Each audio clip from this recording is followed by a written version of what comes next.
하겠습니다. 이렇게. 예, 마가복음 10장 17절. 예수께서 길을 떠나시는데 한 사람이 달려와서 그 앞에 무릎을 꿇고 그에게 물었다. 선하신 선생님, 내가 영원한 생명을 얻으려면 무엇을 해야 합니까? 예수께서 그에게 말씀하셨다. 어찌해 너는 나를 선하다고 하느냐? 하나님 한 분밖에는 선한 분이 없다. 너는 계명을 알고 있을 것이다. 살인하지 말아라. 간음하지 말아라. 도둑질하지 말아라. 거짓으로 증언하지 말아라. 속여서 빼앗지 말아라. 내 부모를 공경하여라 하지 아니하느냐. 그가 예수께 말하였다. 선생님, 나는 이 모든 것을 어려서부터 다 지켰습니다. 예수께서 그를 눈여겨보시고 사랑스럽게 여기셨다. 그리고 그에게 말씀하셨다. 너에게 한 가지 부족한 것이 있다. 가서 내가 가진 것을 다 팔아서 가난한 사람들에게 주어라. 그리하면 내가 하늘에서 보화를 차지하게 될 것이다. 그리고 와서 나를 따르라. 그러나 그는 이 말씀 때문에 울상을 짓고 근심하면서 떠나갔다. 그에게는 재산이 많았기 때문이다. 예수께서 둘러보시고 제들에게 말씀하셨다. 재산을 가진 사람은 하나님 나라에 들어가기가 참으로 어렵다. 제들은 그의 말씀에 놀랐다. 예수께서 다시 그들에게 말씀하셨다. 이 사람들아, 하나님의 나라에 들어가기는 참으로 어렵다. 부자가 하나님 나라에 들어가는 것보다 낙타가 바늘귀로 지나가는 것이 더 쉽다. 아멘. 조금 더 말씀이 있는데 여기서 멈췄습니다. 여러분, 오늘 말씀이 부자가 한 부자 청년이 예수님께 나와서 예수님, 어떻게 하면 영생을 얻을 수 있습니까? 이런 질문으로 시작이 되고 있습니다. 성경에 나온 질문들이 굉장히 독특한 것입니다. 성경에 나온 그런 질문들은 그냥 일반적인 그런 질문이 아닙니다. 그 시대를 다 보여주는 것이고 그 시대 정신과 사람들의 마음을 정확히 보여주는 것이죠. 이 청년의 그런 질문은 굉장히 위대한 것입니다. 이 청년은 마가복음에는 그냥 한 사람이라고 나와 있고 마태복음에는 청년이라고 나와 있고 누가복음에는 이 사람이 관원이었다 그렇게 나와 있습니다.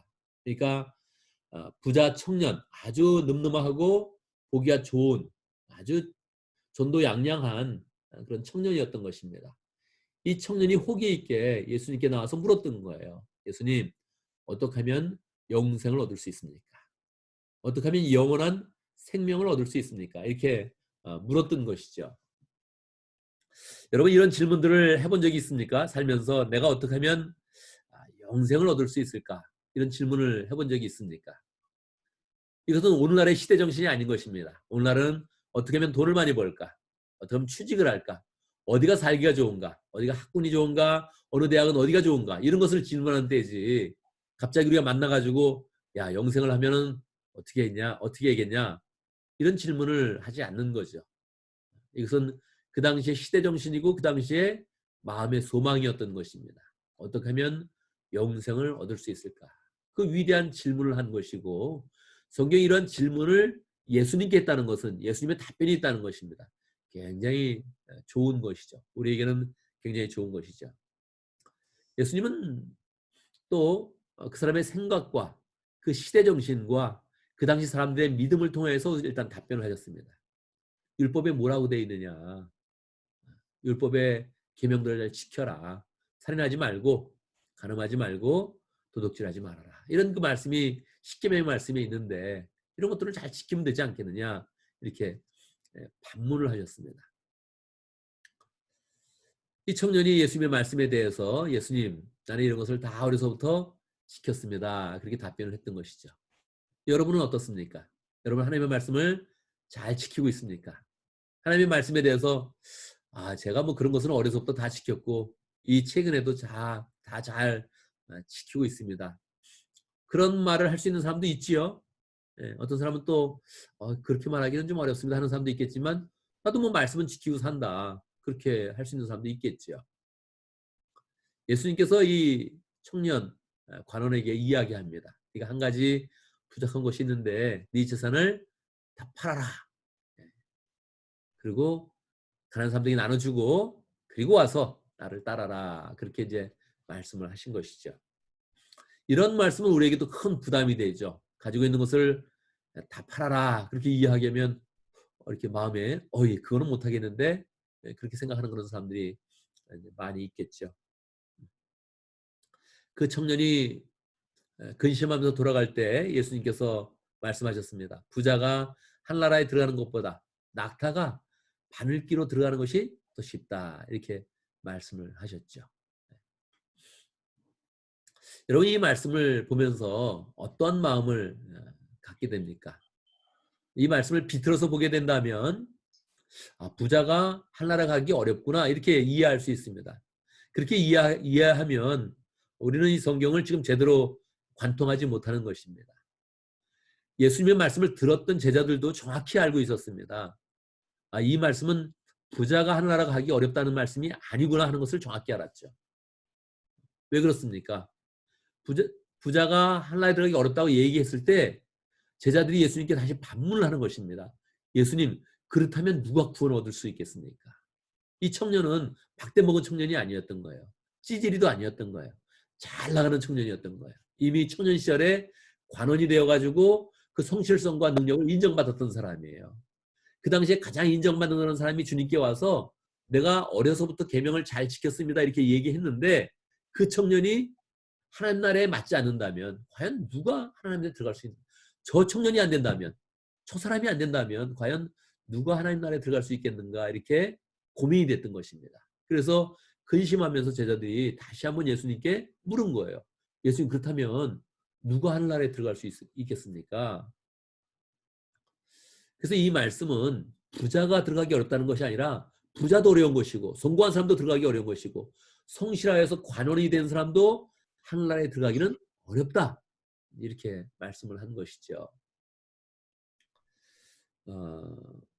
이 말씀을 들으면서 예수님의 태도를 한번 봐야 됩니다. 예수님께서 이 부자 청년에게 네가 가진 재산을 다 팔아라 이렇게 말씀하신 것은 예수님이 그 청년의 가장 약한 부분을 말씀하신 것입니다. 왜? 너무 자신 있게 예수님께 말을 하고 있으니까. 예수님 난 어려서부터 계명을 다 지켰습니다. 이렇게 이야기하고 있으니까 예수님이 그 청년의 가장 약한 부분을 먼저 얘기하신 것이죠.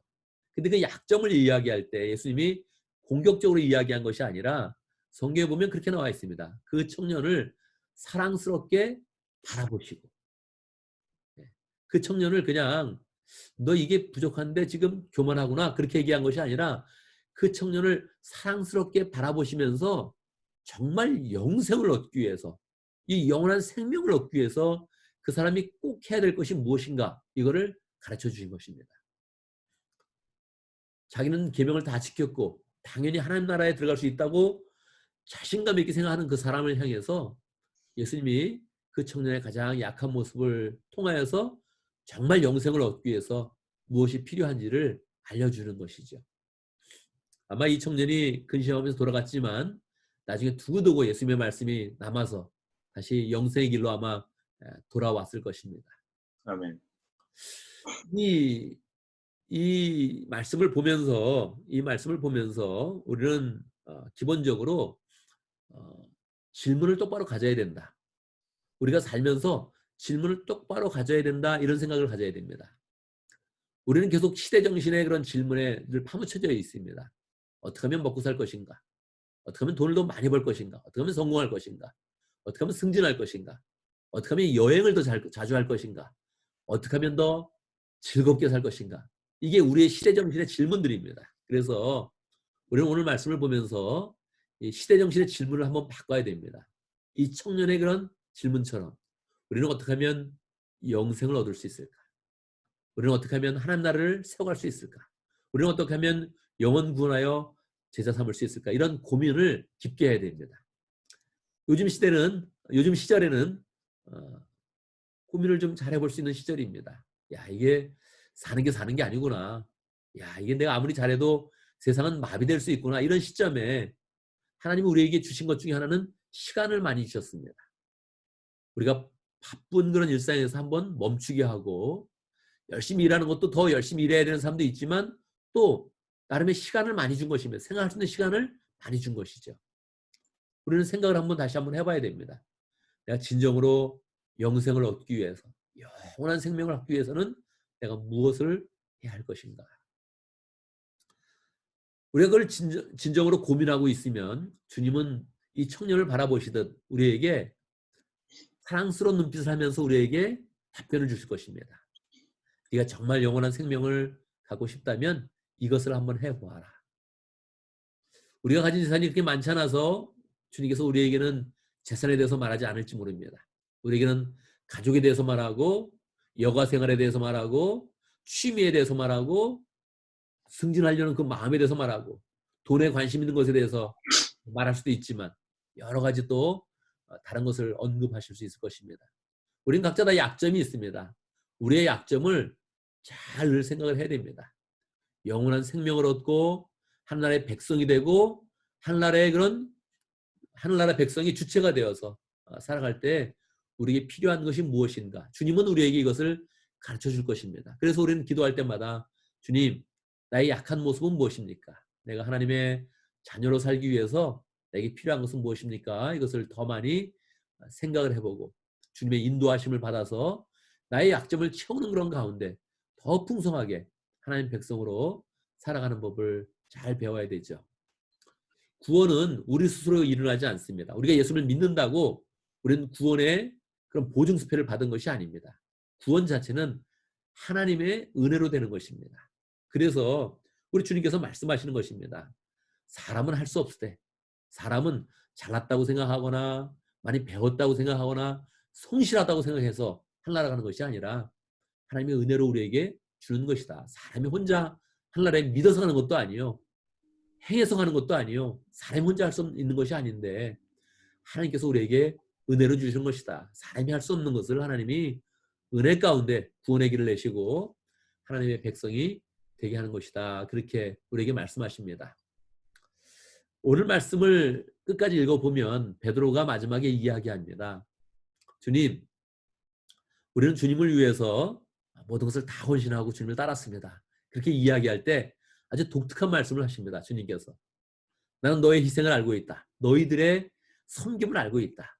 만약 너희가 이 세상에서 나를 위해서 또 하나님 나라를 위해서 열심히 그렇게 희생하고 섬긴다면 이 세상에서 조금 박해도 받을 수 있지만 이 세상에서 100배의 축복을 받고 그리고 영원한 그런 축복을 받을 것이다. 그 베드로에게 약속을 해줍니다. 베드로를 비롯한 그런 제자들에게 약속해 준 것이죠. 여러분, 가끔 우리가 섬기고 헌신할 때 야, 이렇게 섬기고 헌신한다고 무슨 열매가 있을까 이렇게 생각을 할 때가 있죠. 우리 주님이 약속하셨습니다. 이 세상에서 좀 고생하고 박해를 받을 수도 있지만 헌신하고 주님을 위해서 교회를 위해서 하나님 나라를 위해서 헌신하고 희생했던 모든 것, 그 모든 것은 100배로 열매 맺게 될 것이다. 그렇게 이야기해 줍니다. 그리고 또 오는 세상에서 영원한 생명을 얻을 것이다. 이렇게 약속을 해줍니다. 여러분, 주의 말씀을 보면서 우리가 하나님 나라를 위해서 더 희생하고 섬기고 열심히 살겠다 이렇게 마음 먹으면 좋겠습니다. 우리가 코로나 바이러스로 인해서 생각과 행동 지침이 위축되고 또 잘못된 그런 마음으로 우리가 덮여 있을 수 있습니다. 우리는 그 마음 가운데 지금이 하나님 일하기에 가장 좋은 시기다 이렇게 생각을 해야 됩니다. 한번 따라해 봅니다. 지금이 하나님 일하기에 가장 좋은 시기다. 세상이 어려운 것 같을 때 하나님 일하기 가장 좋은 시기입니다. 이 마음을 가지고 우리가 또 열심히 하루를 살아가고 또 그런 가운데 또 다른 사람을 힘을 주고 위로하고 복되게 하는 복된 삶이 되기를 바랍니다. 말씀 마치고 여러분 기도할 때 코로나 바이러스 때문에 마음이 위축되지 않고 우리가 해야 될 사역을 잘 감당할 수 있도록 그렇게 함께 기도하기 바랍니다. 특별히 여러분은 오늘 하루 책상 정리 한번 잘 해보기 바랍니다. 또 집안 청소 한번 잘 해보고요. 우리 집만 자꾸 관리하려고 그러지 말고 집 밖을 한번 관리하면 좋겠습니다. 공동체 보면 공동체 그런 밖이 다른 이웃들보다 깨끗하지는 못합니다. 공동체 밖을 한번 정리할 수 있는 그런 여유를 가져보고요. 현재 한국으로 돌아간 형제자매들이 많이 있습니다. 한국으로 돌아갈 때마다 영적으로 좀 다운돼서 돌아오는데 한국에서도 온라인으로 잘 연결되고 또 영적으로 연결되어서 영적 생활이 잘 되어질 수 있도록 또 목원들 생활을 잘 지켜주시고 우리가 늘 목장을 가족 그 이상의 가족으로 또 교회를 가족 그 이상의 가족으로 잘 세워갈 수 있도록 그렇게 함께 기도하면 좋겠습니다. 제가 기도하고 마치겠습니다. 하나님 아버지, 또 우리에게 오늘 또 하나님이 허락하신 말씀을 주심을 감사합니다. 우리의 그런 삶 가운데 어떻게 하면 영생을 얻을지 더 깊이 고민하면서 주님이 우리를 사랑스럽게 바라보시면서 하시는 말씀을 들을 수 있도록 인도하여 주옵소서. 우리의 약점을 강점으로 바꾸어가며 죄를 잘 감당하여서 하나님 이 세상에서 하나님의 그런 축복이 100배나 10배 맺는 복된 삶을 살 수 있도록 인도하시고 영원한 그런 삶으로 승리할 수 있도록 역사하여 주옵소서. 예수님의 이름으로 기도드리옵나이다. 아멘. 아멘.